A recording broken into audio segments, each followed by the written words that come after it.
Mateus capítulo 12. Jesus é o Senhor do sábado. Naquele tempo, passou Jesus pelas searas em um sábado, e os seus discípulos, tendo fome, começaram a colher espigas e a comer.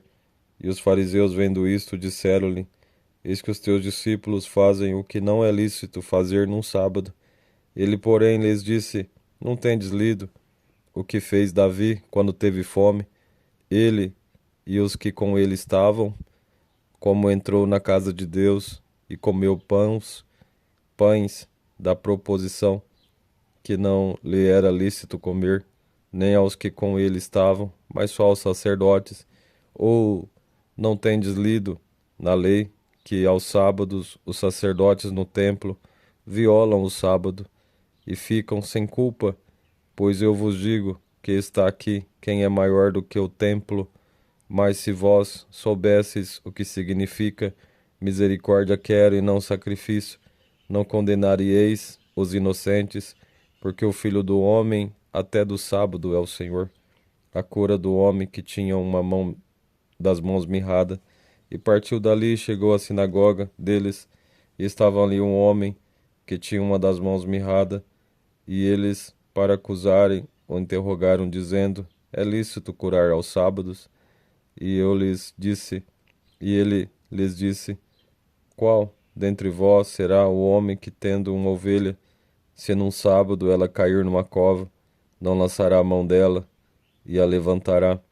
Pois quanto mais vale ao homem um homem do que uma ovelha?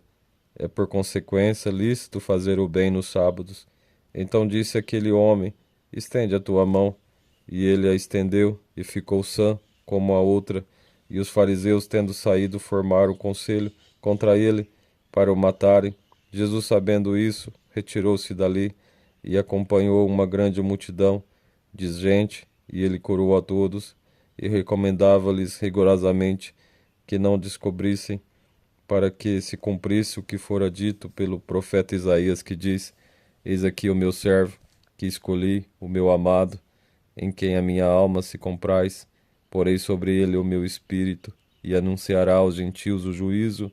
Não contendará, nem clamará, nem alguém ouvirá pelas ruas a sua voz. Não esmagará a cana quebrada, e não apagará o morrão que fumega, até que faça triunfar o juízo, e no seu nome os gentios esperarão. A blasfêmia dos fariseus.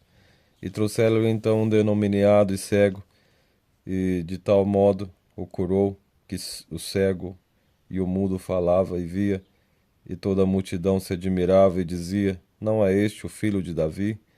Mas os fariseus, ouvindo isto, diziam: Este não expulsa os demônios, senão por Beelzebu, príncipe dos demônios. Jesus, porém, conhecendo os seus pensamentos, disse-lhes: Todo reino dividido sobre si mesmo é devastado, e toda cidade ou casa dividida contra si mesma não subsistirá. E se Satanás expulsa Satanás, está dividido contra si mesmo, como subsistirá, pois, o seu reino? E se eu expulso os demônios por Beelzebu, por quem o expulsam, então os vossos filhos? Portanto, eles mesmos serão os vossos juízes. Mas se eu expulso os demônios pelo Espírito de Deus, é consequentemente chegado a vós o reino de Deus. Ou como pode alguém entrar em casa de um valente e furtar os seus bens, se primeiro não manietar o valente, saqueando então a sua casa?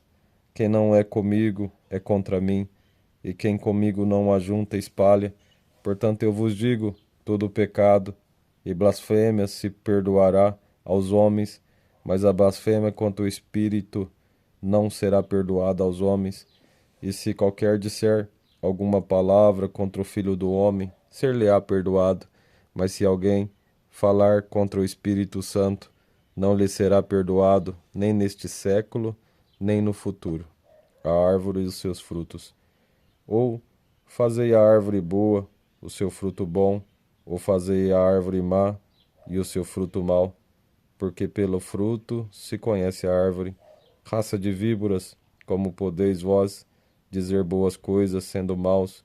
Pois do que há em abundância no coração, disso fala a boca. O homem bom tira boas coisas do seu bom tesouro, e o homem mau do mau tesouro tira coisas más. Mas eu vos digo que de toda palavra ociosa que o homem disserem, hão de dar conta no dia do juízo, porque por tuas palavras serás justificado e por tuas palavras serás condenado. O milagre de Jonas. Então alguns dos escribas e dos fariseus tomaram a palavra, dizendo: Mestre, quiséramos ver da tua parte algum sinal. Mas ele lhe respondeu e disse: Uma geração má e adúltera pede um sinal, porém não se lhe dará outro sinal, senão o do profeta Jonas. Pois como Jonas esteve 3 dias e 3 noites no ventre da baleia, assim estará o Filho do Homem 3 dias e 3 noites no seio da terra.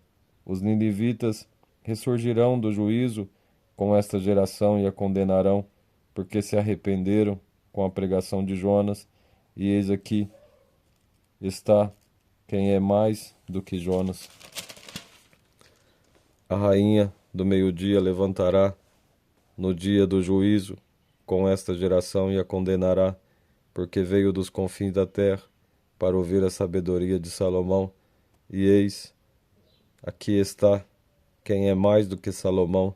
E quando o espírito imundo tem saído do homem, anda por lugares áridos, buscando repouso, e não o encontra, então diz: Voltarei para minha casa, de onde saí, e voltando acha desocupada, varrida e ordenada.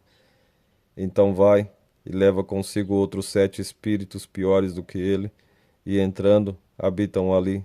E são os últimos atos deste homem piores do que os primeiros. Assim aconteceu também a esta geração, a família de Jesus. E falando ele ainda à multidão, eis que estavam fora sua mãe e seus irmãos, pretendendo falar-lhes, e disse-lhe alguém: Eis que estão ali fora a tua mãe e os teus irmãos, que querem falar-te. Porém ele respondendo, disse ao que lhe falara: Quem é a minha mãe e quem é meus irmãos? Estendeu a sua mão para os seus discípulos e disse: Eis aqui minha mãe e meus irmãos, porque qualquer que fizer a vontade de meu Pai, que está nos céus, este é o meu irmão e irmã e mãe.